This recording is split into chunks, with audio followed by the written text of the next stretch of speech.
वेदव्यास जी सरस्वती के नदी के तट पर बैठे, सरस्वती के पवित्र पावन जल से आचमन किया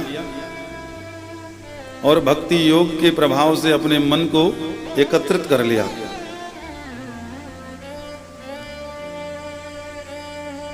एकाग्रता की उस अवस्था में वेदव्यास जी महाराज ने भगवान की अमोघ माया को देखा, जिसने प्रत्येक जीवों को अपने बस में कर रखा है।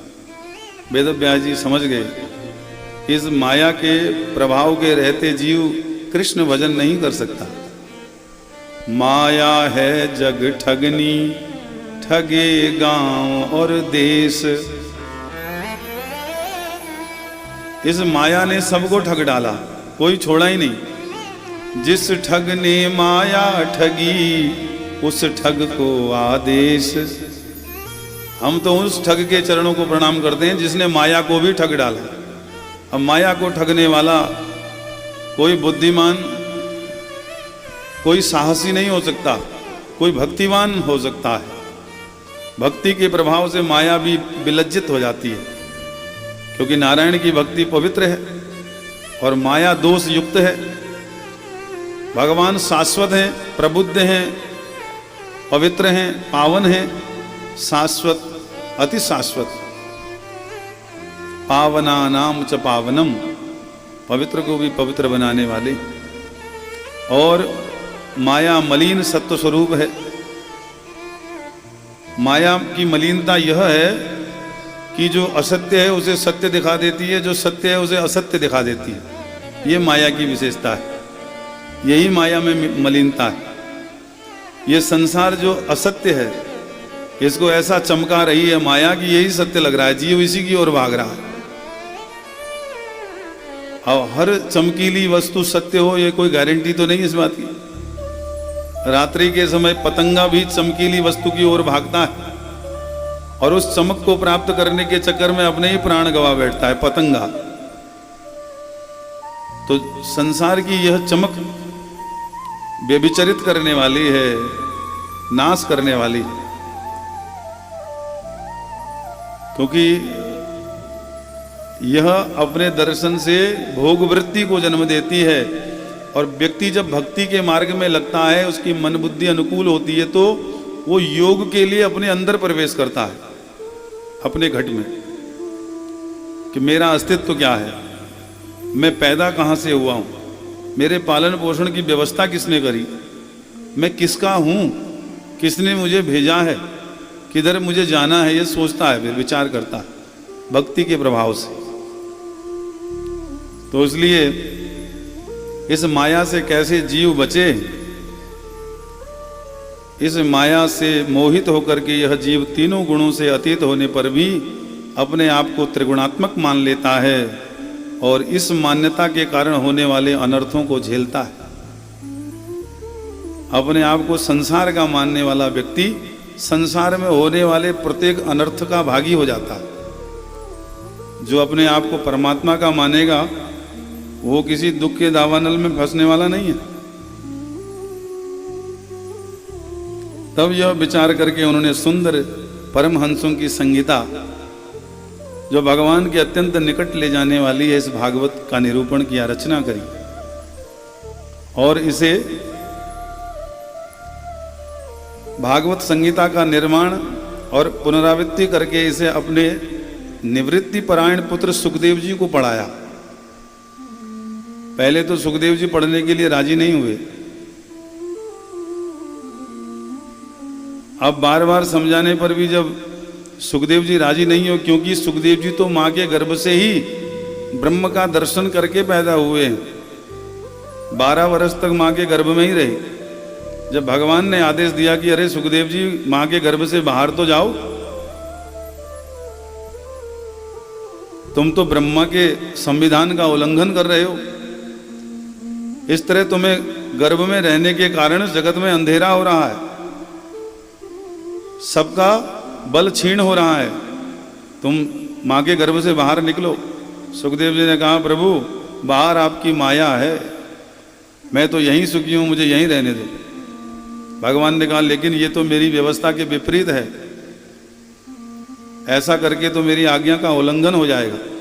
इसलिए तुम्हें मेरी आज्ञा का पालन करना चाहिए, संसार में उतरना चाहिए। तो प्रभु यदि आपकी आज्ञा का पालन करना है तो वरदान दीजिए कि संसार में जब हमारे चरण पड़े तो आपकी माया हमारा मार्ग न रोके, हमारी सुरति आपसे लगी रहे ज्यों की त्यों, तब तो हम निकलते हैं, नहीं तो यही रहने दीजिए। जय श्री राधे, जय जय श्री राधे। भगवान ने कहा तथास्तु। जन्म लेते ही सन्यास की ओर चल दिए। भगवान से सुरति लगी हुई है तो वेदव्यास जी ने पुत्र को जन्म लेते ही आश्रम सन्यास की ओर जाते हुए देखा तो बड़ा दुख हुआ, कष्ट हुआ। रोका, भागवत सुनाने का प्रयास किया, पढ़ाने का प्रयास किया। उन्होंने आवश्यकता नहीं समझी। जिनकी पहले से ही सुरति लगी हुई है उन्हें किसी ग्रंथ को पढ़ने की क्या आवश्यकता। जिनका ब्रह्म के साथ पहले ही सन्निकर्षता है, क्योंकि ग्रंथ भी तो भगवान के निकट ही ले जा रहा है। जो पहले से ही निकट हो उसे किसी शास्त्र की या किसी धर्म ग्रंथ का अध्ययन करने की आवश्यकता ही क्या है। फिर जब सुखदेव जी नहीं माने तो वेदव्यास जी ने अपने अन्य शिष्यों को ऐसे कुछ श्लोक रटा दिए जो भगवान की महिमा का विस्तृत वर्णन करने वाले हैं, और अपने शिष्यों से कहा कि बस चारों ओर भ्रमण करते हुए इन श्लोकों का उच्चारण करते रहो। एक दिन सुखदेव जी महाराज के कान पड़ गई। अहो बकीयम स्तन काल कूटम जिघांसया पाय यदप्यसाध्वीं लेभे गतिम धात्र्युच्यतां ततोन्यम कं वा दयालुं शरणं व्रजेम। वेदव्यास जी का एक शिष्य कहते हुए जा रहा था, देखो जो पूतना कालकूट विष अपने स्तनों में लगा करके भगवान को विष पिलाने की मनसा से आई थी, भगवान ने उसको भी माता की जैसी, धाई की जैसी गति दे दी। तो ऐसा दयालु संसार में क्या कोई और है जो अपने विष पिलाने वाले को भी मोक्ष दे दे। कं वा दयालुं शरणं व्रजेम। ऐसा गाते हुए जब वेदव्यास जी के शिष्य जा रहे थे तो सुखदेव जी के कान पड़ गई। अरे बोले भैया रुको रुको, जरा दोबारा दोहराओ, क्या कहा तुमने। अपने विष पिलाने वाले को भी तार दिया। समझ गए कि ऐसा तो मेरे परमात्मा के अलावा कोई और नहीं हो सकता। इसका मतलब वो निराकार ब्रह्म साकार रूप धारण करके धरती पर प्रकट हुआ है। पिताजी कह रहे थे कि मैं साकार ब्रह्म की उपासना की क्रिया बता रहा हूं। मैंने माने नहीं, चलो भागवत पढ़ते। तब सुखदेव जी ने इस पावन ग्रंथ का स्वाध्याय किया। आत्मा रामास्य मुनयो निर्ग्रंथा अप्युरुक्रमे कुर्वन्त्य हेतु किं भक्ति इत्मभूत गुणो हरिः। जो लोग ज्ञानी हैं, जिनकी अविद्या की गांठ खुल गई है और जो सदा आत्मा में ही रमण करने वाले हैं, वे भी भगवान की हेतु रहित भक्ति किया करते हैं, क्योंकि भगवान के गुण ही ऐसे मधुर हैं जो बलपूर्वक अपनी ओर खींच लेते हैं। भगवान की लीला और उनके गुण इतने मधुर हैं कि वो जीवन में माधुरी निधि की वृद्धि कर देते, माधुर्य घोल देते। फिर उन्हीं सुखदेव ने